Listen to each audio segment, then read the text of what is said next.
שלום לכולם, אנחנו נלמד היום ביחד תנ"ך. עצרנו בכיתה בפרק י"ז, ואנחנו נמשיך משם.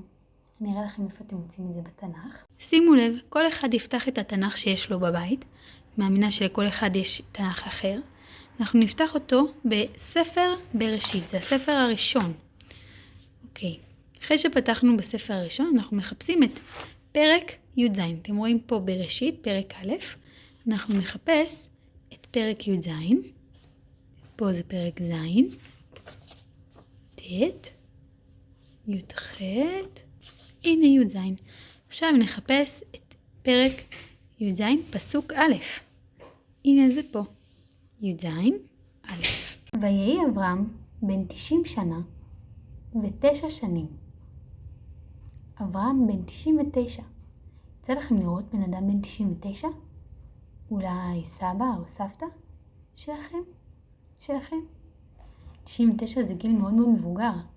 תחשבו, זה כמעט כפול 10 מהגיל שלכם, אפילו יותר. טוב, בואו נמשיך.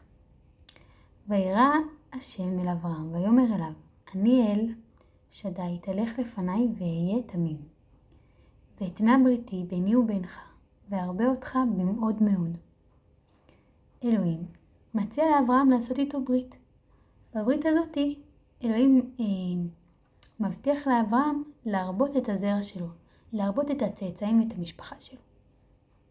אני בפסוק ג' ויפול אברהם על פניו וידבר איתו אלוהים לאמור, אני הנה בריתי איתך והיית לאב המון גויים, ולא יקרא עוד שמך אברהם, והיה שמך אברהם, כי אב המון גויים נתתיך. והפריתי אותך במאוד מאוד ונתתיך לגויים ומלכים ממך יצאו. אלוהים מבטיח לאברהם שהוא הולך להיות אב המון גויים, ולכן הוא משנה את שמו מאברהם, א' ב' ר' מ', לאברהם עם ה', כמו שאנחנו מכירים היום את השם שלו. והוא מבטיח לו שיהיה לו, הוא אומר לו גוי גדול, גוי גדול הכוונה לעם גדול. גוי זה שם נפרד לעם בתנ"ך, והוא מבטיח לו שיצאו ממנו מלכים. פסוק ז' והקימותי את בריתי ביני ובינך ובין זרעך אחריך לדורותם, לברית עולם לתמיד, להיות לך לאלוהים ולזרעך אחריך. ונתתי לך ולזרעך אחריך את ארץ מגוריך, את כל ארץ כנען לאחוזת עולם, והייתי להם לאלוהים. אלוהים מבטיח לאברהם לא רק שיהיה לו עם גדול, אלא הוא גם מבטיח לו את הארץ, ארץ כנען. מבטיח לו שזאת תהיה הארץ שלו.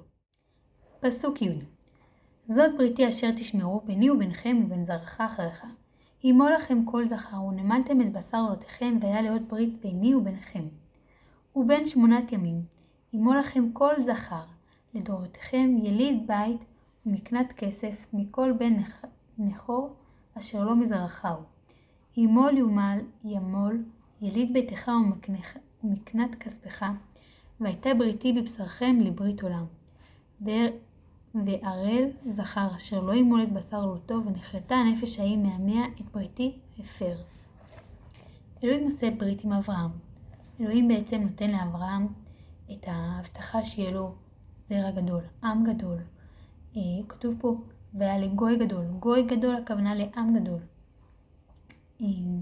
ובתמורה אברהם מתבקש למול את ילדיו.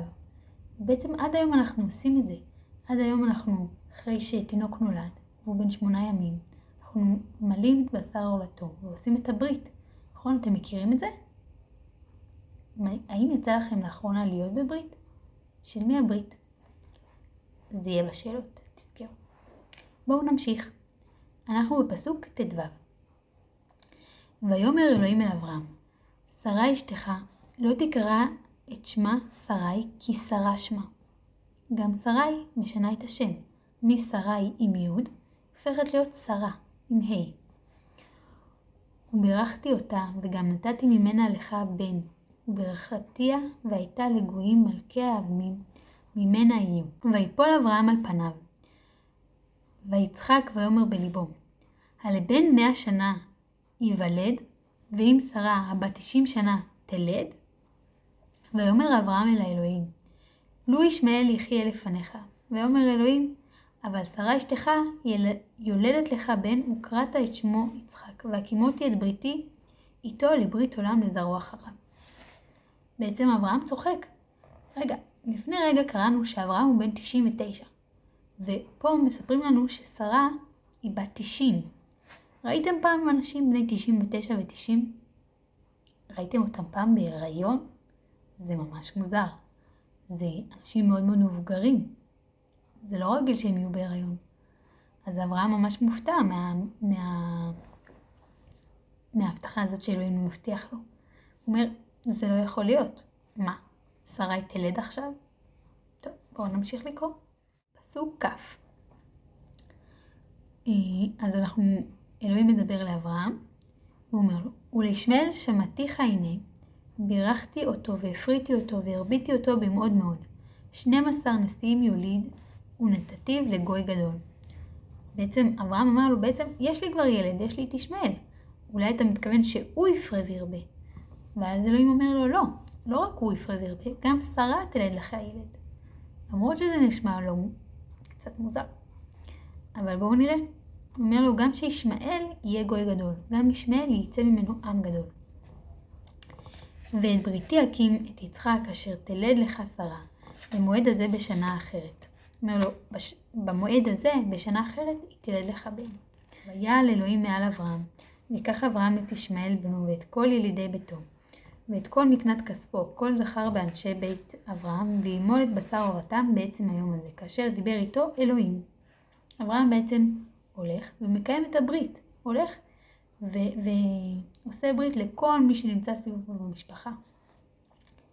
ואברהם בן 99 שנה בהימולו בשר עולתו. תחשבו, אדם בן 99 עשה ברית מילה. זה ממש לא פשוט. אנחנו כבר לקראת סוף הפרק.